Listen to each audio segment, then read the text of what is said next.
2007, the I-35 bridge over the Mississippi River in Minneapolis collapsed, killing 13 people and injuring 45. Newspaper articles followed asking the question, why did the bridge collapse? And experts pointed to structural deficiencies, such as corroded bearings or fatigue cracks in the steel around the bridge's joints. But for the victims and their families, the important question was not, why did the bridge collapse? But why did the bridge collapse at the exact moment when I was on it? Anne was on the bridge because she was on a cell phone with her friend, so she missed her exit. Otherwise, she wouldn't have been on the bridge when it collapsed. On the other hand, Jim was not on the bridge because he happened to meet a friend and stopped to chat, or he would have been on the bridge. The questions the bridge victims asked are just like the questions of the Zonday in the Central African Republic. Just the same questions when misfortune strikes them. They're not interested in why did the bridge collapse, but rather, why did the bridge collapse at the precise moment when I was on it? But the Zonday have a different kind of answer. It's not God, it's not karma, not coincidence, not God's will, but witchcraft. The main point I'll be making today is that witchcraft gets a bad rap. It's seen as backwards, superstitious, barbaric, and pictures like this one of a Zonday witch doctor, which I took, don't help. But witchcraft among the Zonday is not an irrational belief system from the heart of darkness. It does nothing more and nothing less than other belief systems do, including world religions. They all explain why things happen, especially bad things. They do so in a way that allows intervention, especially medical intervention, and they allow us to blame someone else or something else for our misfortune. I'll be making a plea today for cultural relativism. Deep down, one person's witchcraft is another person's Christianity. The Zonday live where the three countries of South Sudan, Central African Republic, and Democratic Republic of the Congo meet. Because they're in the remote corners of those three countries and the roads are awful, they're still very isolated. They're still very self-sufficient. They grow their own food. They get water from springs. They use local materials to make furniture and houses. They used to have kings and courts and armies and nobles, but colonialism put an end to all that. They're wondrous musicians, and they carried libraries of knowledge and stories in their heads. The first person to write about the Zonday was an anthropologist named Evans Pritchard.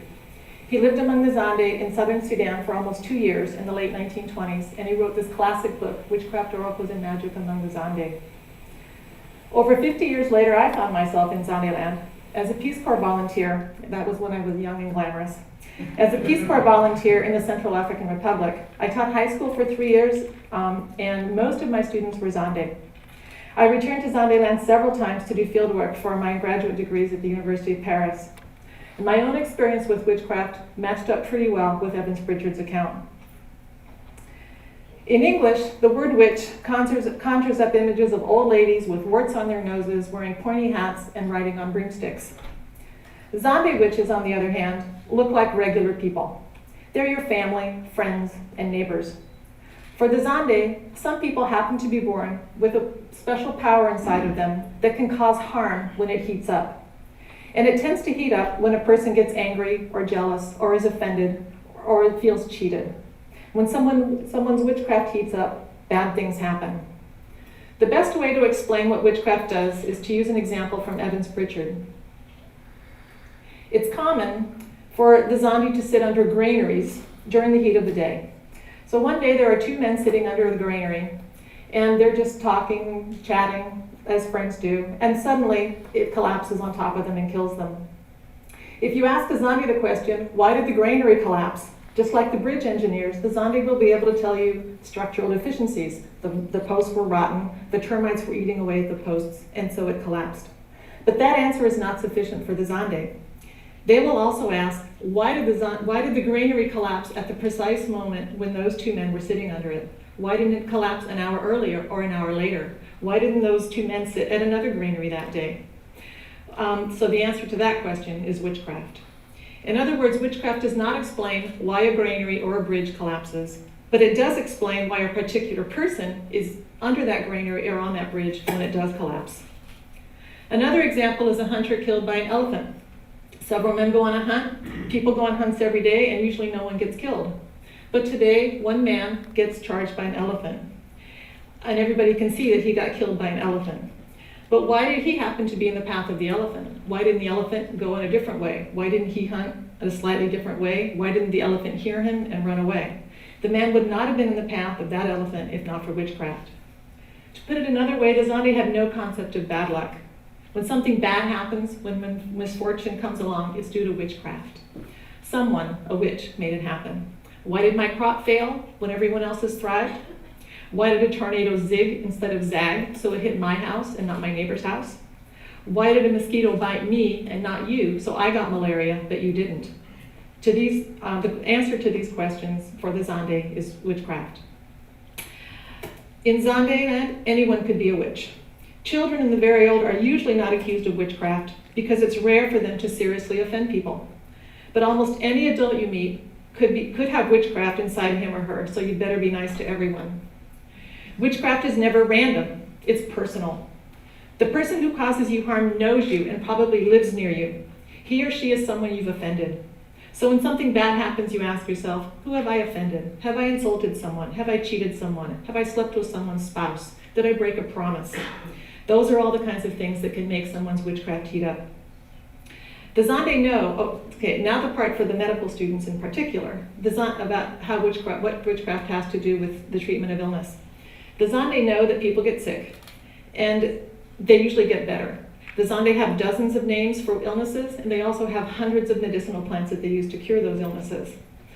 But when the treatment doesn't work, if the illness gets worse, they pay less attention to the medicine, and they turn their attention to the witch that is behind the person getting sick in the first place.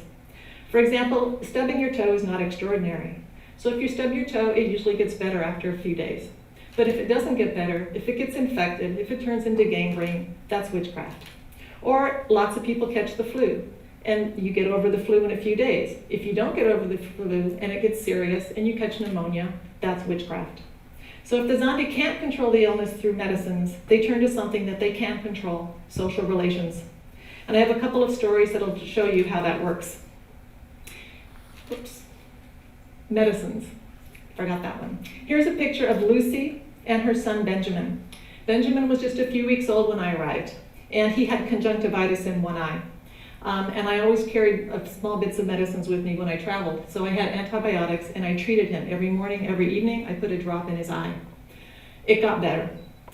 Lucy wasn't really concerned because it's very common for babies to get conjunctivitis, and it usually clears up, and it did. But then the conjunctivitis came back in the other eye. And so now she was getting a little worried.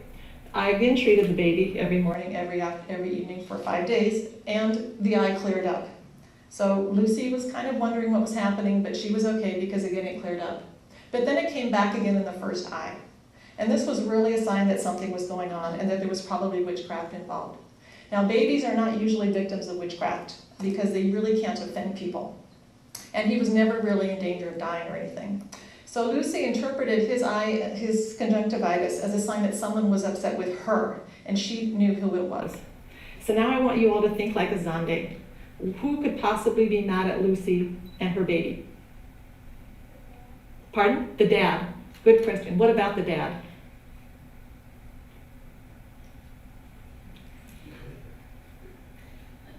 Oh, come on. I don't have to do all the talking. Who was the dad? Something to do with the dad. Maybe the baby's illegitimate. Bingo. Okay, so if the baby's illegitimate, who would the dad be? And who would be mad at Lucy for having the baby with the dad? The wife. The wife of the father, exactly.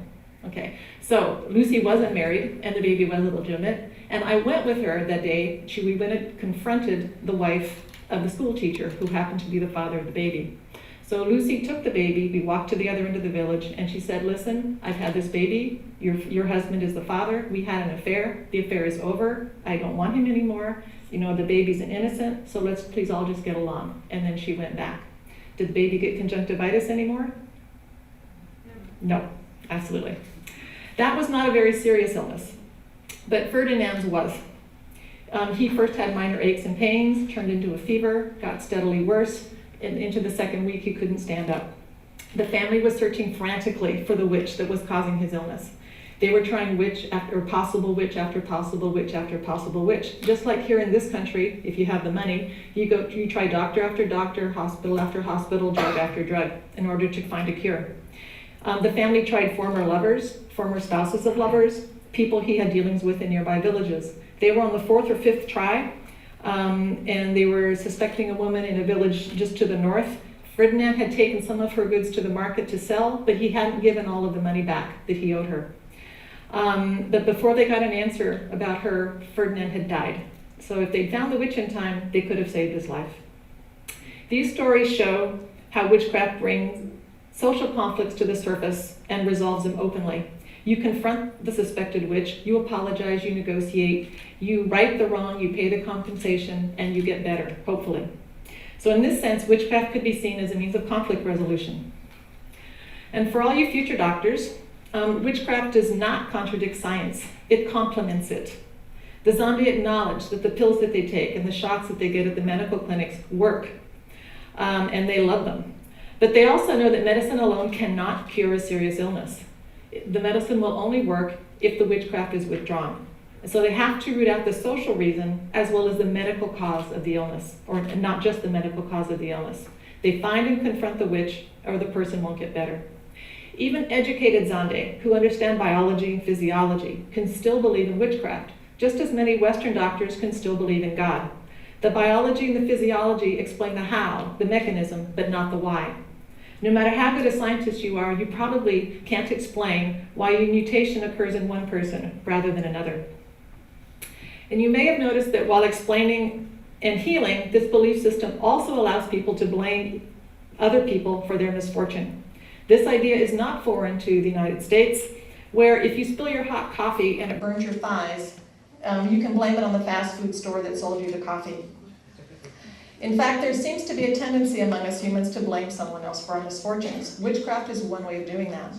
But instead of blaming an institution, a government, a foreign people, a god, or a devil, the Zonday blame their neighbors, people they know and interact with daily. They can confront a suspected witch and resolve the problem face to face. The truth is, people are always doing things that make us mad. They take the last parking spot. They cut us off in traffic. They get the last tickets to a concert or to a TEDx event. They get a job we want. They get a date with the guy that we have a crush on. And the flip side is we're always doing things that make other people upset, even if we don't realize we're doing it. It's very easy to make someone else mad. Helping some people can hurt others. I was trying to be very helpful in a Zonday village by sewing dresses for friends. But who got mad at me? The local tailor. I was taking away his business. When I took pictures for ID cards for students in Bangassou for free, who got mad at me? The local photographer. I was taking away his clients. My Zonday students would never answer questions in class. They hated any kind of praise. They didn't want anyone to know what grades they were getting. They were terribly afraid that they'd make other people mad at them, jealous of them, and then that would arouse their jealousy and their witchcraft. So with possible witches all around you, no Zonday wants to stand out, be richer, smarter, more beautiful, more successful. That causes jealousy and envy, and that can heat up witchcraft and cause bad things to happen. Neither do Zonday want to be poor or unsuccessful or miserable, for they then will be accused of being witches or of causing misfortune in others, because they'd be the obvious ones who would be jealous. People who are lucky, who have opportunities, such as scholarships to study abroad, as this young man did. He actually got his PhD at the University of Paris right after I did. They set themselves up for witchcraft. They return home as college professors, businessmen, bureaucrats. They earn good wages, and the next thing you know, they get sick and die, unfortunately, as this young man did. People who get good jobs are inundated with requests for help from dozens, if not hundreds, of family members, and help they must, or they'll be seen as stingy and selfish, and and then soon their children will fall ill. It's a very good system for wealth distribution, and it causes many Zonday to question the wisdom of getting ahead, for they'll have to share their good fortune so widely that in the end they won't really be ahead at all. In Africa today, the disparity between rich and poor is growing. Development puts money in the hands of some, but leaves others behind. So even though education and scientific knowledge is growing, witchcraft accusations are also growing. Moreover, whereas traditionally only mentally competent adults were accused of witchcraft, nowadays young children and even senile elders are accused, and sometimes they're tortured into confessing. The system is off its rocker. To conclude, some food for thought. First, for the Zonday, there's no concept of absolute evil. There's no abstract evil force or devil. There are only humans who do evil things. Evil happens rather than exists. It happens in witchcraft carried out by neighbors and even family members. Neighbors aren't evil in and of themselves. Usually they're your buddies. But when their witchcraft heats up, evil things can happen. Second, witchcraft is a total system. The belief in witchcraft not only explains why bad things happen, but it offers a possibility for families to fight for the health of their loved ones. Furthermore, because of their belief in witchcraft, the Zonday do their best not to upset their neighbors and not to outdo their neighbors. And finally, people who believe in witchcraft are not like aliens from outer space. They're rational, intelligent people, just like us, who do their best in their particular cultural, social, historical, and environmental context to find meaning in their world. Franz Boas has said that tradition lays shackles upon all of us. People who grew up in Zonday land, such as these children, are as unaware of the shackles of their traditions as people growing up in the American Midwest. If everyone around us is wearing the same shackles, it's hard to see them. I think the world would be a safer, more livable place if we recognize the shackles that tradition has laid upon us, and that can lead us to believe that our worldview is the only right one. For then we'd be able to respect the validity and the beauty of other belief systems, including witchcraft. Thank you very much.